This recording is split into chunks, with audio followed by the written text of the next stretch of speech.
الوجود بطلعة خير موجود صاحب الكرم والجود المبعوث رحمة للوجود صاحب الخلق العظيم شفيع المذنبين قائد الغر المحجلين إلى جنات النعيم عليه أفضل الصلاة والتسليم وعلى آله الطيبين الطاهرين وصحابته الأكرمين أجمعين. أما بعد أيها المؤمنون، يقول عز من قائل بعد أعوذ بالله من الشيطان الرجيم: فلا اقتحم العقبة وما أدراك ما العقبة فك رقبة أو إطعام في يوم ذي مسغبة يتيما ذا مقربة أو مسكينا ذا متربة ثم كان من الذين آمنوا وتواصوا بالصبر وتواصوا بالمرحمة أولئك أصحاب الميمنة. ويقول عز من قائل: ويطعمون الطعام على حبه مسكينا ويتيما وأسيرا إنما نطعمكم لوجه الله لا نريد منكم جزاء ولا شكورا. ويقول كذلك: لن تنالوا البر حتى تنفقوا مما تحبون. Mes chers frères, mes chères sœurs, comme d'habitude, nous nous abreuvons de la beauté mohammedienne, de la morale sublime, de notre modèle, Sayyiduna Muhammad sallallahu alayhi wa sallam, afin qu'on puisse cheminer sur ses pas. Allah tabaraka wa ta'ala, dans plusieurs versets du Coran, nous incite à la générosité, à l'altruisme, au don, pour lui, purement pour lui, sans regard à qui est la personne. Quand les compagnons ont posé la question au prophète alayhi salam concernant l'aumône sadaqa, est-ce qu'on peut la donner aux non-musulmans? Jibril, Gabriel, vient voir le prophète alayhi salam avec le verset coranique de la Sourate 2: Laysa alayka hudahum walakin Allah yahdi man yasha wa ma tunfiqu min khayrin fali anfusikum wa ma tunfiquna illa ibtigha'a wajhi Allah wa ma tunfiqu min khayrin yuwaffa ilaykum wa antum la tudlamun. Traduction: ce n'est pas toi qui peut les guider. Ce n'est pas à toi de les guider. C'est Allah qui guide qui il veut. Et ce que vous donnez, ce que vous dépensez, ce que vous octroyez, les aumônes, les dons que vous les donnez pour vous purifier, vous. Et vous le donnez pour Allah tabaraka wa ta'ala. C'était ça la réponse coranique à cette question légitime des compagnons du prophète alayhi salam. Le don désintéressé. Et comme vous le savez, on a beaucoup parlé de l'aumône, son importance. Sadaqatu tutfi'u ghadab ar-rabb. Sadaqatu khafiya. L'aumône discrète éteint la colère divine. Et on a parlé des bienfaits de la sadaqa, son effet de protection par l'autorisation d'Allah, etc., etc. Ce n'est pas le sujet. Le sujet ou le message que je veux partager avec vous, il est à travers un hadith magnifique rapporté par Muslim. ومن أفراد مسلم على البخاري. جاءت عند عائشة امرأة فقيرة عندها بنتين، جوج البنيتات، فأطعمتها عائشة الصديقة أم المؤمنين معلمة الرجال، أطعمتها 3 تمرات، 3 ديال التمرات، وحدة البنت الأولى وحدة البنت الثانية.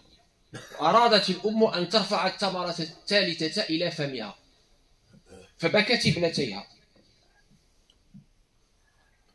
فاقتسمت تلك المرأة تمرة التي كانت تشتهيها، اقتسمتها بين بنتيها، نصف لهذه ونصف لهذه. فأعجب ذلك عائشة، فلما جاء رسول الله صلى الله عليه وسلم إليها قصت له ما رأت، حكت لرسول الله صلى الله عليه وسلم ما رأت. فقال الحبيب المصطفى عليه الصلاة والسلام: فقد أوجب الله لها الجنة وأعتقها بها من النار. الله أكبر.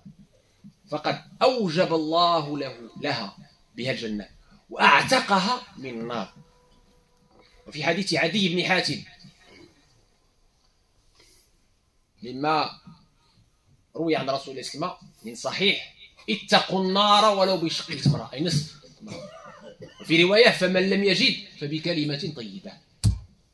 فمن لم يجد فبكلمة طيبة. قال تعالى: قول معروف ومغفرة خير من صدقة يتبعها أذى.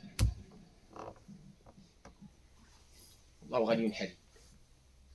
Je disais, le hadith authentiquement rapporté par Muslim nous rapporte une petite histoire. Aïcha, la mère des croyants, était chez elle lorsque vient une pauvre, une indigente, lui demander l'aumône. Elle avait 2 filles, cette pauvre, 2 filles. Aïcha lui donne 3 dates. Une date pour sa première fille, une date pour sa deuxième fille et une date pour elle. Cette maman s'apprête à manger la date qui lui revient. Et ces 2 filles commencent à pleurer pour réclamer cette date. La maman, qu'est-ce qu'elle a fait? Elle coupe la date en 2, elle donne la moitié à sa première fille et l'autre moitié à sa deuxième fille. Aïcha était en admiration devant cet altruisme de cette maman, devant cette générosité de cette maman. Il faut que je vous mette un petit peu dans le contexte aussi. Le contexte de l'époque, la famille du prophète sallam, la maison du prophète alayhi sallam, il y avait vraiment beaucoup de pauvreté. On raconte même que le prophète sallam mettait des pierres sur son ventre tellement il avait faim. وشد من سغب إحشاءه وطوى تحت الحجارة كشحا مترف الأدمي وراودته الجبال الشم من ذهب عن نفسه فأراها أيما شممي وأكدت زهده فيها ضرورته إن الضرورة لا تعدو على العصام وكيف تدعو إلى الدنيا ضرورة من لوله لم تخرج الدنيا من العدم. صلى الله عليك حبيبي يا رسول الله. S'il trouvait déjà du blé ou du pain, c'était déjà énorme à l'époque. Donc pour vous situer là, le contexte. Et donc, quand le prophète revient à la maison, Aïcha, son épouse, lui raconte ce qui s'est passé avec cette femme et ses 2 filles. Qu'est-ce que le prophète lui dit? Il lui dit, ce geste d'altruisme qui peut vous paraître anodin, c'est rien pour certains. Le prophète qu'est-ce qu'il dit? Il valorise ce geste. Il dit, à travers cela, Allah lui a épargné l'enfer, le feu de l'enfer, l'a protégé par ce don, par cet altruisme, par cette générosité envers ses 2 filles. Elle s'est privée elle-même pour donner à ses 2 filles. Par ce geste-là, Allah l'a épargné du feu et il l'a fait hériter le paradis, le Jannah. Et on a, toujours dans les récits prophétiques, un hadith magnifique qui nous dit: protégez-vous de l'enfer même avec la moitié d'une date. Et dans une autre riwaya, et si vous ne trouvez pas, par une belle parole. Allah nous dit dans le Coran, une belle parole et un pardon est meilleur qu'une aumône derrière laquelle vous vous vantez et vous blessez la personne à qui vous donnez. Très important. إخوة الإيمان انظروا إلى كرم الله عز وجل. انظروا إلى اعتناء الإسلام بالعطاء، إلى اعتناء الإسلام بالفقراء والمساكين. والأرامل واليتامى والضعفاء والمحتاجين. حتى في ذاك الحديث القدسي ديال إنما أتقبل الصلاة عقلوا أنه من ثمار مدرسة الصلاة، ومن دليل على أن الصلاة مقبولة هي هذاك العطف والحنان والرحمة التي تنشأ في قلبك على الضعفاء والفقراء والمحتاجين. Mes chers frères, mes chères sœurs, il faut qu'on comprenne que chaque acte cultuel qu'on fait n'est pas des formes mortes, n'est pas une gymnastique sans fond, que c'est une école, comme on a vu pour l'école de la prière, lorsqu'on a cité le fameux hadith Qudsi, une école qui a comme fruit béni le comportement, la miséricorde envers toutes les créatures, la bienveillance et la bienfaisance envers les plus faibles. Et c'est aussi parmi les indicateurs de l'agrément de ton acte culturel. Si tu veux avoir une indication claire, explicite sur le devenir de ta prière, sur le devenir de ton jeûne, est-ce qu'il est accepté ou pas, mesure-le à travers ton comportement, à travers ce qu'il t'a généré comme miséricorde, rahma, envers les créatures. Mes chers frères, mes chères sœurs, nous sommes en hiver, avec des températures négatives. Il y a des gens qui meurent dehors, indépendamment de leur religion, leur peau, leur ethnie, leur origine. Ce sont des êtres humains qui meurent dehors. Est-ce que nous en sommes responsables? La réponse est oui. Pourquoi? Parce que le prophète alayhi salam nous dit nous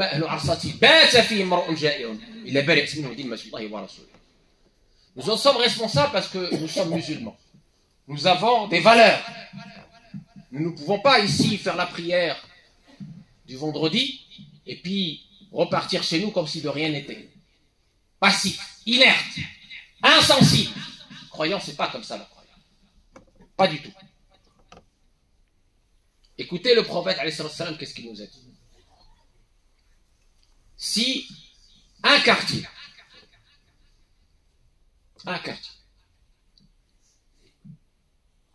voit une personne débarquer qui passe la nuit affamée sans que personne ne puisse l'accueillir ou lui donner à manger, alors Allah et son prophète se désavouent de ce quartier.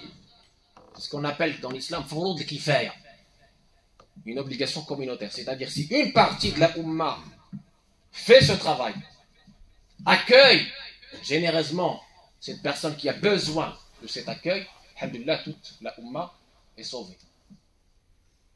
Cette personne prend les mérites. Mais si personne ne le fait, toute la Ummah s'expose au châtiment divin. Donc ce n'est pas une option. On ne peut pas faire la prière ici et être insensible au malheur des gens qui sont dehors, qui passent la nuit dans ce froid glacial. Nous devons nous mettre en action. Aller voir ces gens-là à titre individuel, à titre associatif, nous organiser pour donner ce qu'on peut à l'impossible nul n'est tenu, pour qu'on puisse être les meilleurs ambassadeurs de notre belle religion, non seulement par la parole, mais par l'action.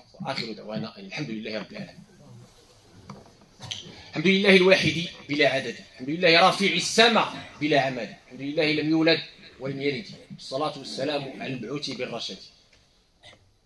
أيها المؤمنون، إن الله تبارك وتعالى كتب الإحسان على كل شيء. إن الله تبارك وتعالى أرادك أن تكون على هدى وعلى خطى الذي كان رحمة للعالمين وما أرسلناك إلا رحمة للعالمين.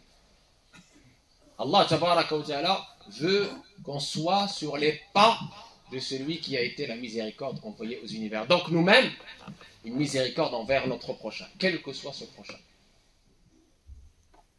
Plus on s'approche vers les plus démunis, plus on retrouve les lumières d'Allah, les bénédictions d'Allah, l'aide d'Allah.